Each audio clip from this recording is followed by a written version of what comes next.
Thrissur KSRTC bus stand അത്യാധുനിക രീതിയിൽ നവീകരിക്കാനുള്ള പ്രാരംഭഘട്ട നടപടികൾ പുരോഗമിക്കുന്നതായി പി. ബാലചന്ദ്രൻ എം.എൽ.എ.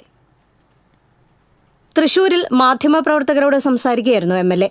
നവകേരള സദസ്സിന്റെ ഭാഗമായി ഓരോ മണ്ഡലത്തിനും അനുവദിച്ച 7 കോടി രൂപയും ഗവൺമെന്റിന്റെ സുസ്ഥിര വികസന പദ്ധതിയുടെ ഭാഗമായുള്ള 5 കോടി രൂപയും ഉൾപ്പെടെ 12 കോടി രൂപയും CSR ഫണ്ടും ഉപയോഗിച്ചാണ് ബസ് സ്റ്റാൻഡ് അത്യാധുനിക രീതിയിൽ നവീകരിക്കാൻ ലക്ഷ്യമിടുന്നത്. അതിനുള്ള പ്രാരംഭഘട്ട ചർച്ചകൾ പുരോഗമിച്ചു വരുന്നതായും എം.എൽ.എ. പറഞ്ഞു.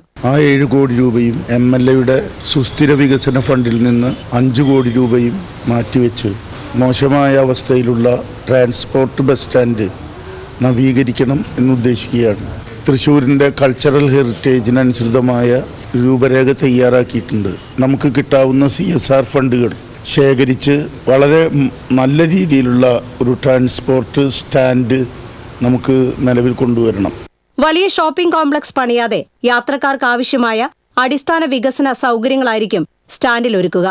റെയിൽവേ സ്റ്റേഷനിൽ നിന്ന് KSRTC സ്റ്റാൻഡിലേക്ക് ആകാശപാതയോ ഫണ്ട് ലഭിക്കുകയാണെങ്കിൽ തുരങ്കപാതയോ നിർമ്മിക്കുമെന്നും എം.എൽ.എ. പറഞ്ഞു.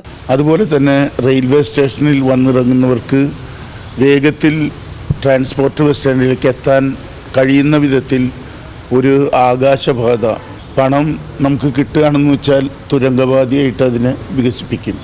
അപ്പോൾ അതും നമ്മുടെ ലക്ഷ്യത്തിലുണ്ട്. KSRTC ബസ് ഇടിച്ച് തകർന്ന ശക്തൻ തമ്പുരാന്റെ പ്രതിമയുടെ പുനർനിർമ്മാണത്തിനുള്ള എം.എൽ.എ. ഫണ്ടിൽ നിന്നുള്ള 10 ലക്ഷം രൂപ പാസ്സായിട്ടുണ്ട്. അത് ഉടൻ ശില്പിക്ക് കൈമാറുന്നതോടെ പ്രതിമ തുറന്നു നൽകും. ശക്തൻ സ്റ്റാൻഡിന്റെ വികസനത്തിന് കഴിഞ്ഞ ബജറ്റിൽ അനുവദിച്ച 10 കോടി രൂപയും ശക്തൻ മാർക്കറ്റിന്റെ വികസനത്തിന് അനുവദിച്ച 2.5 കോടി രൂപയും എങ്ങനെ വിനിയോഗിക്കണമെന്ന് കോർപ്പറേഷനുമായി കൂടിയാലോചിച്ച് തീരുമാനിക്കുമെന്നും എം.എൽ.എ. പറഞ്ഞു. TCV news, Thrissur.